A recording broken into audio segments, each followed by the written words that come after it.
looking back at the 7th generation of consoles, there's a lot of things that I could say that I miss. Things like post-game lobbies where you could continue to talk with the other team and provide words of discouragement.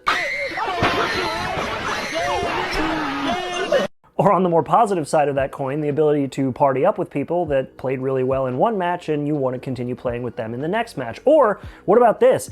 Game franchises just being at their peak. Halo or Gears of War or Uncharted on the PlayStation side, or the first time that we got the Last of Us series, not the remaster and then the remaster, and then next year the remaster, just game franchises at their peak. What about that? But if I had to pick something that I missed the most from that generation of consoles, it was the experimentation. The willingness for companies to just throw things at the wall to see what sticks. And a perfect example of that is this accessory from Microsoft for the Xbox 360. This is the Xbox 360 Speed Wheel. Like, this thing is such an oddball that I kind of forgot it existed, because back then, you gotta keep in mind, this was peak motion control craze. This was when the Wii was just running away with the gaming market, and Microsoft was trying to catch up, PlayStation was trying to catch up, and in Microsoft's case, they had things like the Kinect, which, if you liked the Kinect back then, you actually really weren't that weird, because Project Natal had a ton of hype around it, and when the Kinect finally dropped, it was pretty solid, but it definitely overstayed its welcome. And Sony did the same thing with those suggestive controllers that they then also managed to kind of retrofit into working with the VR headset, so that also kind of stayed over its welcome but tied into another era of gaming. It's all weird, but this was sort of a weird hybrid between that motion control era and still having a physical controller in your hand. But the thing is, unlike other motion control options from this era, this is what I would classify as a unitasker. It was only meant for racing games, whereas other motion control options could be used for other game types.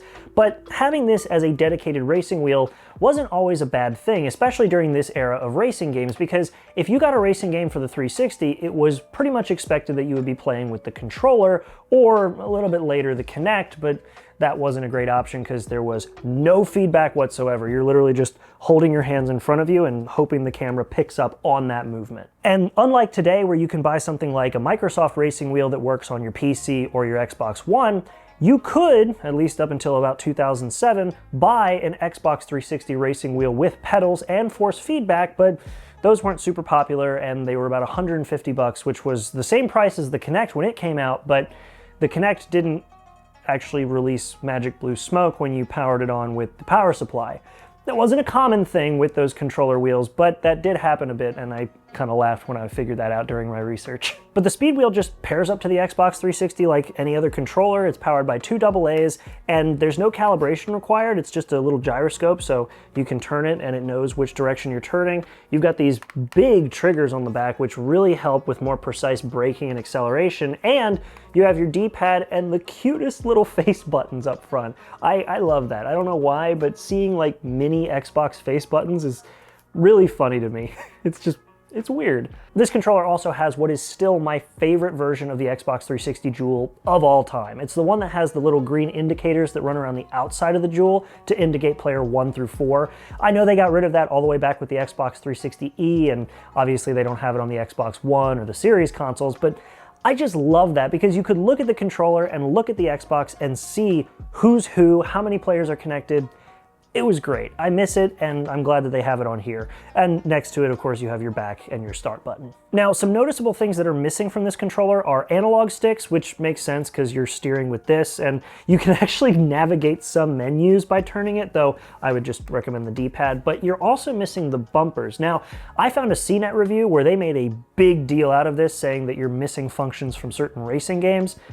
I didn't run across that. I simply just used other buttons to get to those functions, and you actually can just remap your game to use other buttons for those same functions. So not sure what they were talking about, but they also only made a 531-word review, which, you know, I guess that's fair. There were more interesting things to talk about at that point, like the Kinect, but in terms of racing, this is definitely much better than your little imaginary wheel that you have to use with the Kinect. Now, one last little oddity I want to mention about this before we talk about what it's like to use are these white rings on the top, because these actually have lights inside and they'll light up green according to the instructions when there is force feedback, but it's not consistent that they both light up at the same time. Sometimes they do, sometimes they don't.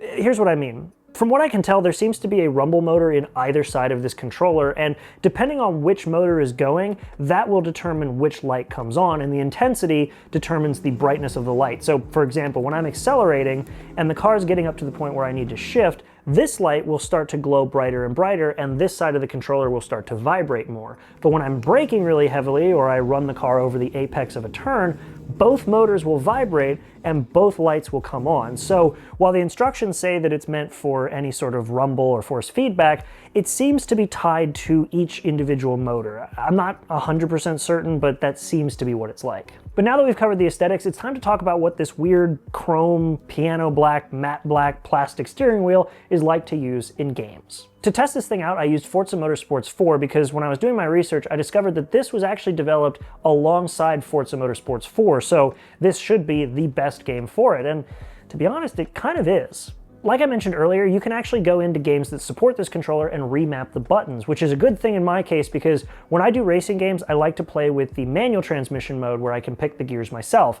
And I'm used to the buttons being B and X for shifting up and shifting down, and then I use the A button for the handbrake. But in the case of this controller, the default settings were to have the shifting buttons be the D-pad. I didn't really like that, so I was able to go in and change it, and there's actually quite a lot of customization you can do just within Forza Motorsports alone for this controller. Getting into gameplay, before I talk about what the steering experience is like with the motion controls, I want to mention that having these lightweight but really, really long travel triggers is super nice in any racing game, because as good as the Xbox 360 controller triggers are, and they are good, having triggers that are this big and this lightweight with all of this travel and a very clear bottoming out point is super nice. You can be way more precise with braking, which is good in a lot of cars, and you can be way more precise with acceleration. So instead of just flooring the car and understeering or oversteering through a turn and going off the track, you can be much more precise and perfectly corner on the apex. It's really nice and a super underrated feature for any big trigger controllers when you're playing a racing game. I mean, the triggers are the main reason why, as much as I don't like the PS5, I love the DualSense controller, because having that little bit of feedback with a wide trigger and a big amount of travel is just super nice in racing games. But now to answer the question that I'm sure everybody's asking at this point, which is what is it like to actually steer with this thing? Because it's not connected to anything and you're just kind of holding it out in space and there's no calibration to make sure it's perfect. You're just kind of doing this as you're racing. What is that like? It's actually not that bad. I mean, don't get me wrong, it's not perfect, so you really only have about 90 degrees of steering because it doesn't like when you try to turn the wheel upside down, it kind of freaks out. But the fact that you actually have something to hold on to and turn, and you still have control over the triggers, both on acceleration and braking, and you have buttons to play with a manual transmission instead of just automatic and hoping the car accelerates the way it's supposed to and not holding on to anything, like I keep saying with the Kinect, this isn't a bad experience. Between the vibration in the controller that pretty much just tells you when the car's getting out of hand, to the big triggers for braking and acceleration, and the lights that let you know when it's time to shift if you're racing with a manual transmission, all of this I could see being a really solid option for somebody back in the day who wanted to get into racing games, but not rely on the flick of the joystick on the Xbox 360 controller, but also not rely on the excessive price tag of a full-blown racing sim. This was kind of a nice medium, especially considering that no feedback and imaginary steering wheel driving with the Kinect would have cost you $150, and this would have cost you $50.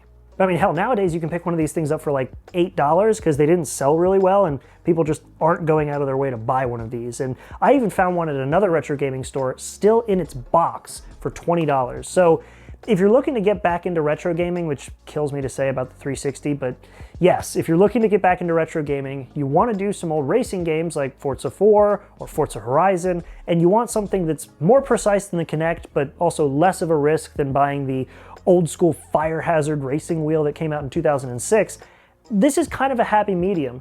They weren't super popular and they didn't sell particularly well, so they're pretty cheap, and they have some of the best triggers that I've felt on an Xbox 360 controller, and they're just AA powered, and it's a gyroscope, so there's no calibration required. Great little controller, and so as a retro gamer, this gets a thumbs up from me. But either way, that's been it. If y'all have any more questions about this thing that maybe I didn't answer in this video, go ahead and leave them in the comments down below. And on your way down there, maybe leave a like and subscribe if you want to see more stuff like this. I've got retro stuff, I've got some modern stuff, I've got some rants coming, all kinds of stuff. And I've even got some videos planned for this little guy down here and maybe this guy here. We'll see. Either way, that's been it. Thank you so much for watching, and I hope to see you all in the next video. Make sure to be there and have a good one.